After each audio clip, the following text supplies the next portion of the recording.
Hey everyone, welcome back to the channel. Today we're looking at one of the most repeated arguments in Muslim-Christian debates. It comes up all the time, especially from guys like Dr. Zakir Naik. Here it is. Jesus never said, "I am God, worship me." Sounds powerful on the surface, right? But let's flip that around and ask, if Jesus did say, "I am God," would Muslims believe him? Or would they demand proof? See, there's a deeper issue here, and it has less to do with literal phrases and more to do with logic. So let's dive in, open minds, sharp thinking, and let's reason this out. Let's start here. What matters more, claims or evidence? Anyone can claim to be God, but if they don't back it up, why should we believe them? So here's the real question. Which is more convincing? Someone says they're God with zero evidence, or someone does things only God can do, even if they don't use your exact preferred sentence? Now let's talk about Jesus. Did he ever say the words, "I am God"? Not in that exact modern English phrase, but did he forgive sins, accept worship, claim divine authority over life, death, and eternity? Say, "Before Abraham was, I am," John 8:58.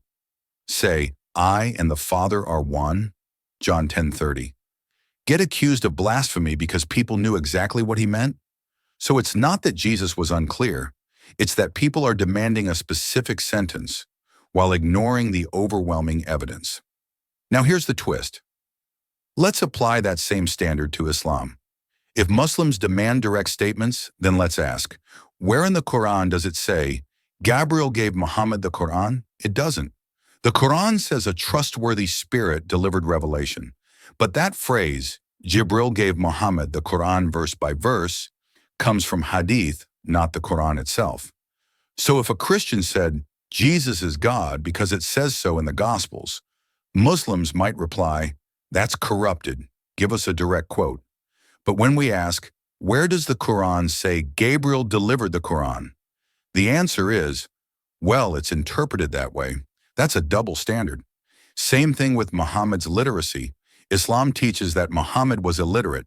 But where does the Qur'an say that? Surah 7:157 and 7:158 call him Al-Nabi al-Ummi. But Ummi can mean several things. Gentile, unlearned in the scriptures, or someone outside Jewish tradition. It doesn't clearly mean illiterate. There's no verse that says Muhammad could not read or write, yet Muslims accept that as fact. Again, based on hadith or tradition. So let's be honest, if you demand exact wording from the Bible, but you accept loose interpretations in the Quran, that's not consistency, that's confirmation bias. Now let's talk about Muhammad's prophethood. How do Muslims know Muhammad was a prophet? They'll say 1, he said he was. 2, he brought the Quran. 3, he united the Arab tribes, but none of those prove divine authority. People have united nations without being prophets. Religious leaders have written sacred texts, and anyone can claim to be a prophet. Even in the Quran itself, Surah 17:90-93, people ask Muhammad for miracles to prove his claim, and he doesn't do them. Jesus, on the other hand, opened blind eyes, raised the dead, commanded nature, fulfilled ancient prophecies, and then rose from the grave. That's not just a claim, that's evidence. Let me ask some direct questions. If Jesus has to say, I am God, word for word, why doesn't Muhammad have to say, Gabriel gave me the Quran word for word? If the Bible has to be 100% literal and exact, why can the Quran rely on interpretation, hadith, and later tradition? Why is Jesus' claim doubted despite all the proof, while Muhammad's claim is accepted with almost none? If we're going to be fair, the standard should apply both ways. But often it doesn't. Here's the heart of it. Muslims reject Jesus' divinity, not because there's no evidence, but because they've been told what to expect. They've been trained to look for a specific sentence. And when they don't see it, they reject everything else. But that's like ignoring the sun because you were expecting it to rise from the north. The evidence for Jesus being God is clear, consistent, and overwhelming, if you're willing to see it. So next time someone says Jesus never said, I am God, try this. Say, would you believe him if he did? Because the truth is, many wouldn't.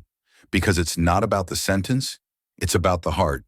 And when your heart is closed, no amount of proof is ever enough. Thanks for watching. If this video challenged you or made you think, hit that like button, subscribe, and share it with someone who's wrestling with these questions. Let's keep the conversation going, respectfully, boldly, and prayerfully. Soli Deo Gloria. See you in the next one.